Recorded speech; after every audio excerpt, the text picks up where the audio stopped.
Bueno, quería hablar de un personaje bíblico que no es tan popular entre los creyentes y me acabo de dar cuenta que a pesar de ser central dentro de las religiones abrahámicas, apenas lo hemos mencionado alguna vez en esta sección, ¿no? Y es Satanás, Satan. Bueno, a decir verdad, ¿no? Esta semana he abandonado algo de mi participación en el Facebook, ¿no? Y es que he estado leyendo un libro, terminé de leer un libro que bastante bueno, en realidad les recomiendo a los que comparten conmigo el interés por la mitología, o si simplemente quieren leer un texto de análisis crítico de la Biblia.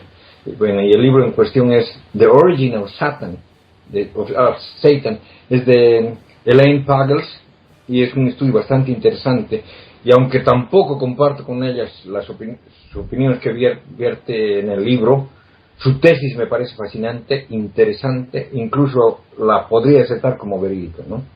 Voy a hablar de esto al final de la charla, ya que ese libro hace un estudio más bien de causas sociológicas del origen de Satanás.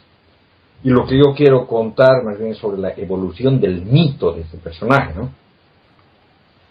La historia de Satanás no está explícitamente contada en la Biblia. La serpiente del jardín del Edén es considerada por cristianos modernos como la primera aparición de Satanás, aunque es más probable y que por el contexto, ¿no?, que esta serpiente sea una caricatura de Leviatán, la serpiente alada de 7 cabezas de la mitología prebíblica, ¿no?, que es derrocada por el joven Yahweh, como ya lo relaté en algún podcast anterior, ¿no? Pero si aceptamos la creencia cristiana de que Satanás es la serpiente, o al menos la serpiente es un títere de Satanás o algo así, encontramos de que luego de esta aparición en el Génesis se toma una vacación bastante larga hasta su próxima aparición. Y la verdad es de que en la época del Génesis no había el concepto de Satanás, ni es considerada la serpiente. Incluso en la era cristiana dudo de que Satanás haya tenido una vacación tan larga, pero de todas maneras. Las preguntas latentes son entonces, ¿de dónde viene Satanás? ¿Fue creado por Dios? ¿Viene de otro lado? ¿Fue creado para ser malvado a propósito? ¿O fue el resultado de algún tipo de accidente, error? Bueno, Satanás aparece en el Antiguo Testamento no como el Satanás que ahora conocemos, y como un concepto completamente diferente, ¿no? Para empezar, su nombre es usado más bien como un título, una función, no como un nombre propio. Es decir, se habla de el Satán, no de Satán, ¿no? Y ese Satán es entonces el fiscal general, el encargado de operaciones policiales, como dicen en inglés, Sting Operations. Me encanta esa posición que tiene Satanás. Sí, no, o sea, él trata de probar los corazones de aquellos que dicen creer en Dios, porque siempre sospecha que tal vez están fingiendo solamente para recibir favores divinos, ¿no? Y quiere probarlos para ver lo que realmente sienten. Bueno, claramente la necesidad de tener un ser de ese tipo nos refleja que para ese entonces aún no creían que Dios era omnisapiente, ¿no? Es por eso que Dios quería tener un espía oficial, ¿no? Pero así, este es un sirviente de Dios, incluso como lo dice en la Biblia, es un hijo de Dios, ¿no? Y así aparece, por ejemplo, en Primera Crónicas, en el capítulo 21, donde Satanás es el que pone en la cabeza de David la idea de realizar un censo. Nada más que por las preparativas de una guerra inminente, ¿no? Pero al hacerlo, violaba las leyes de la guerra santa, puesto que supuestamente había que confiar ciegamente en Dios. Y lamentablemente David falla la prueba y ordena el censo, ¿no? Y se ha dicho aparte, uno ya no puede sorprenderse realmente la reacción de Yahweh ante este hecho, porque sencillamente le envía una peste a los judíos mediante la cual mata a 70,000, solamente porque el rey hizo un censo. ¿Por qué no lo mató al rey? Oh, joder, bueno. Además, si ella sabía que iba a pasar, joder. No, pero que además le jode el censo. Después de contarlos, va y mata. Bueno, pero también es verdad que el siguiente va a ser más fácil de hacer. O sea, él lo que quería es facilitarle el trabajo. Quizás eso lo que hicieron en Puerto Rico, porque ahora en 10 años baja la población 80,000 personas. Pero no, lo interesante, Ángel, eso es como que las tiendas que permanecen abiertas mientras están haciendo inventario. Y entonces la gente sigue comprando cosas y le joden el inventario, pues más o menos así pasó con el censo ese. Sí, ¿no? Bueno, después en Zacarías 3, ¿no? Aparece Satán peleándose, o al menos discutiendo con el ángel de Yahweh sobre la posición de un sumo sacerdote, Josué, al cual Satán no lo encuentra apto para el cargo, ¿no? Y en esa historia se ve que Josué estaba bien relacionado, tenía amistades en el PP o algo así. Pues, a pesar de no ser apto, el ángel de Yahweh le consigue el cargo.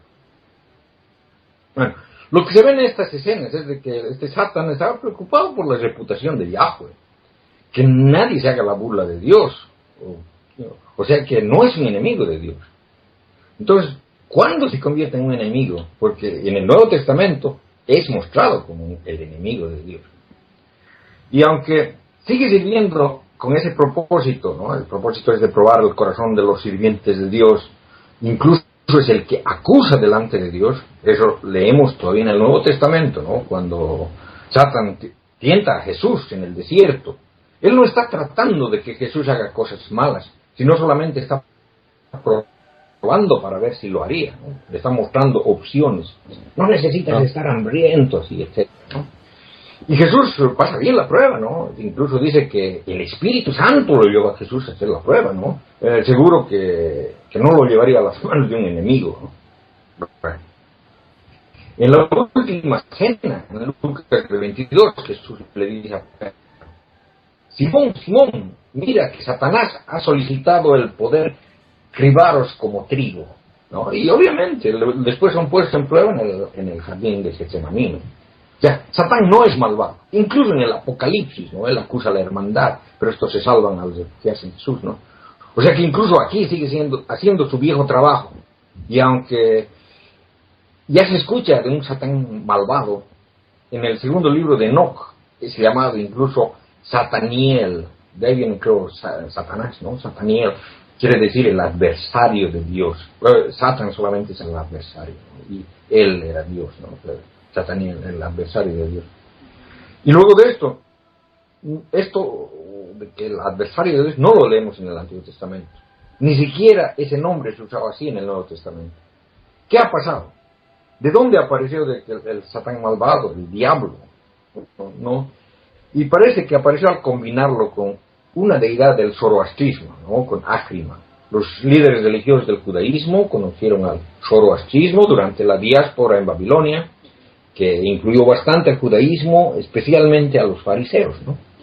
El zoroastrismo era dualista, creían en dos dioses contrarios: Ahura Mazda, el dios del bien, y su hermano gemelo Ahriman, que era el malvado, ¿no?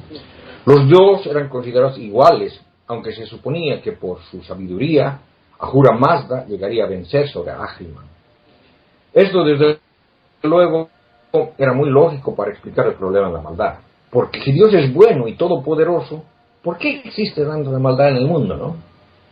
La respuesta de los zoroastristas, desde luego, es de que él que quiere hacerlo, pero no puede, al menos por ahora, hasta que no derroque a Ahriman. Y por eso la función de la gente debería ser ayudarlo haciendo el bien, ¿no? Y claro, es mucho mejor creer en un Dios que quiere detener el mal, pero no puede, al menos por el momento, con uno que puede, pero no quiere, ¿no? Bueno, los judíos vieron que esto explicaba el problema de la maldad y lo adoptaron, pero a su estilo, ¿no? Porque originalmente para los judíos Dios estaba encima de todo, incluso del bien y el mal, ¿no? Lo creó todo, incluso el bien y el mal, ¿no? Pero con el tiempo, al pasar del tiempo, lo moralizaron. Entonces la santidad de Dios implicaba perfección moral. Y una vez que hicieron esto, el concepto de Dios cambió para convertirse en un ejemplo moral. Entonces, ahí es donde tienen que explicar de dónde viene la maldad. Y obviamente un Dios bueno no pudo haber creado la maldad. Y pensaron que esta idea de Ahriman no era tan mala y lo combinaron con Satán, achacándole a Satán, ¿no? Entonces el origen del mal. Y bueno, esto en realidad no funciona, puesto que Satán, a diferencia del Ahriman, no es igual a Dios. Y a pesar de eso, de ser un paso en dirección al dualismo, al zoroastrismo, en realidad no funciona desde el punto de vista lógico, ¿no? Ya que Dios creó a Satán, existe el problema aún. O sea, si Dios es la bondad personificada, ¿cómo pudo crear un ser maligno? Bueno, dicen, Satán no era maligno, pero cayó, ¿no? Pero ¿por qué Dios permitió que eso pase? O sea, que no solucionan el problema, pero van en buen camino, digamos. Satán se convierte en malvado al combinarse con Ahriman, y similarmente Jesús combina a Satán con Belcebú. No, el Belcebú era el señor del mundo, otro carácter completamente diferente en la mitología, hasta que lo combinaron y resultó ser el príncipe de los demonios y diablos. Y en el libro del Apocalipsis, Satán es combinado con el dragón del caos, Leviatán. Y cuando Satán no es combinado con estas entidades malvadas, ¿no? Parece que no es una entidad malvada. O sea que el concepto de Satán ha evolucionado, pero la doctrina cristiana o bien ignora este hecho o bien no le importa. Y parece, ¿no?, que a los teólogos modernos, entienden esto, pero rechazan la idea porque Satán no es algo importante para ellos, ¿no? Pero incluso aquellos que creen en Satán no quieren escuchar esto. En realidad, los creyentes en Satanás han mezclado cosas para salir con un mito y siempre mezclan cosas que no tienen absolutamente nada que ver. Siempre salen con dos citas bíblicas. Una es en Isaías 14, donde dice: ¿Cómo has caído de los cielos, lucero, hijo de la aurora? Has sido abatido a la tierra, dominador de naciones. Tú que habías dicho en tu corazón: al cielo voy a subir por encima de las estrellas de Dios, alzaré mi trono y me sentaré en el monte de la reunión en el extremo norte, subiré a las alturas del nublado y me asemejaré al Altísimo. Bueno, esta parte en realidad es una predicción del profeta sobre la caída de Nabucodonosor, y está basada fundamentalmente en un mito cananita sobre la arrogancia de un dios que era la representación de Venus, la estrella de la mañana, que supuestamente creía de que antes de que amanezca, ¿no?, que él era lo más brillante que había en el cielo, o sea, era bien arrogante, ¿no? Pero luego cuando llega la hora de que aparece el sol, obviamente él desaparece, ¿no? Y su arrogancia no vale para nada. Bueno, toman eso y Ezequiel 28, donde se encuentra una descripción que dice más o menos así, ¿no? En Edén estabas, en el jardín de Dios, toda suerte de piedras preciosas formaban tu manto: rubí, topacio, diamante, crisólito, piedra de onice, jaspe, zafiro, malalita, esmeralda. En oro estaban labrados los aretes y pinjantes que llevabas, aderezados desde el día de tu creación. Querubín protector de alas desplegadas te había hecho yo, y estabas en el monte santo de Dios, caminabas entre piedras de fuego. Fuiste perfecto en tu conducta desde el día de la creación hasta el día en que se halló en ti iniquidad. Bueno, en realidad ahí Ezequiel no estaba hablando de Satanás, sino estaba hablando de Adán, ¿no? Y lo decía, los creyentes mezclan estos relatos sacándolos de contexto y vienen con una doctrina que está tomada directamente de libros apócrifos, es decir, libros que tienen el mismo estilo que los libros bíblicos, pero que no llegaron a ser considerados para el canón. Entre ellos hay uno que se llama La vida de Adán y Eva, otro que se llama el Apocalipsis de Moisés, donde se habla de eso, y claro, el segundo libro de Enoch, donde también y esta historia también se encuentra en el Corán. Bueno, aquí es la historia, ¿no? Era Lucifer, o Satán, ¿no? El Lucifer es el que da la luz, la estrella de la mañana, uno de los ángeles, o lo han interpretado. Y un día Yahweh creó a Adán y lo colocó en medio de los ángeles y les dijo a todos los ángeles que tenían que adorarlo. Y Lucifer no quiso aceptar eso. Yo, adorar esa copia barata. No hay ningún chance de que haga eso. Por eso consideró que Yahweh no era un buen gobernante, ¿no? Y conspiró con una tercera parte de los otros ángeles. Yo podría ser mejor Dios. Me parece que este Yahweh está un poco demente, ¿no? Y así intentó dar un golpe de estado en el cielo. Y perdió. Y por ello fue expulsado a la tierra, y luego de la caída de Adán le consigue convencer a Dios que una décima parte de los ángeles caídos se queden en la tierra, en las partes bajas del cielo, para atormentar a los hombres pecadores, ¿no? Bueno, eso parece estar tomado del castigo de Zeus a los titanes, ¿no? Pero mejor, sigo con esto. Él creyó que la raza humana no era digna de adoración, y luego de fracasar su fallido golpe de estado, intenta demostrar que estaba en lo correcto, y es por eso que se cuela al jardín del Edén, disfrazado de serpiente, o quizás usando a la serpiente como un títere, escoger lo que uno quiera.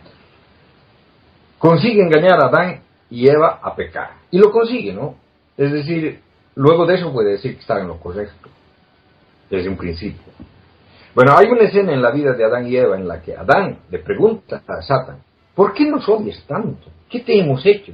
Y es entonces cuando Satán le cuenta esta historia, ¿no? Y esta historia, y me consta que pocos cristianos la conocen de esta forma, y es que desconocen la literatura apócrifa, ¿no? Tienen una versión truncada, ¿no? Les dicen más o menos que por alguna razón, hace mucho tiempo, a principios de la creación, Satán estaba tan complacido de sí mismo que creyó que podía ser el mejor Dios que Yahweh, y por eso realizó una revuelta entre los ángeles y todo eso, ¿no? Bueno, esa es una de las más fascinantes historias míticas que nos muestra la evolución de un mito, ¿no? Donde pedazos de otras historias y de otras entidades mitológicas han sido utilizados como ladrillos para la creación y construcción de un nuevo ser mitológico. Y bueno, ¿creó Dios esta entidad malvada? No, lo creó neutral, pero con la capacidad de elección, y lamentablemente se eligió el mal. Y como ya lo dije antes, eso no libra a Dios del problema, puesto que Él lo permitió, ¿no? Bueno, el libro que les mencioné al principio no trata de mitología, sino es un estudio más bien interesante sobre la demonización de los enemigos de uno, y muestra cómo la Biblia, al menos en la parte más moderna del Antiguo Testamento, se demoniza solo a los enemigos internos, es decir, a los judíos que no siguen la doctrina oficial. En realidad casi siempre se habla mal de otros pueblos, son considerados inferiores, comparados con las bestias, ¿no? Pero los enemigos internos, judíos, que sean tolerantes, judíos que se asimilan a costumbres foráneas, son identificados con Satán, es decir, son enemigos verdaderos, no son inferiores, sino iguales, pero influenciados por el ángel caído, ¿no? Y eso se ve en el Nuevo Testamento más o menos lo mismo, ¿no? Los cristianos culpan a todos los que están en contra de su doctrina de estar influidos por Satán, ¿no? Lo vemos eso hasta actualmente, ¿no? El tema es tan amplio que creo que diría en realidad todo un podcast para hablar de él, así que si los que están interesados en el tema quieren sintonizados con la teorizar, creo que hablo más de lo necesario, o me habré caído que no escucho nada. No, te estaba escuchando, Kierkegaard. Lo que pasa es que el tema está muy interesante. Tus palabras. Y el tema está muy interesante, porque fíjate, yo no sé, yo siempre he pensado que las personas que son cristianos hablan más del diablo que de Dios, especialmente los evangélicos, que lo que están es metiéndole miedo a la gente. No, más que metiéndole miedo a la gente, están compartiendo el suyo, en mi opinión. Bueno, también, yo pienso que eso sí, también es cierto. Ángel, ¿a ti no te da la sensación de que en España, que es mayoría católica, no se anda tanto con eso de que del demonio y que el Satanás y tal, como están tan obsesionados los evangélicos? No sé. O como se ve desde aquí, porque claro, Manolo, que vive allí, quizá nos puede decir que no es tanto como pintan en películas y series de televisión. Allí sí que se ve mucho la obsesión con el diablo.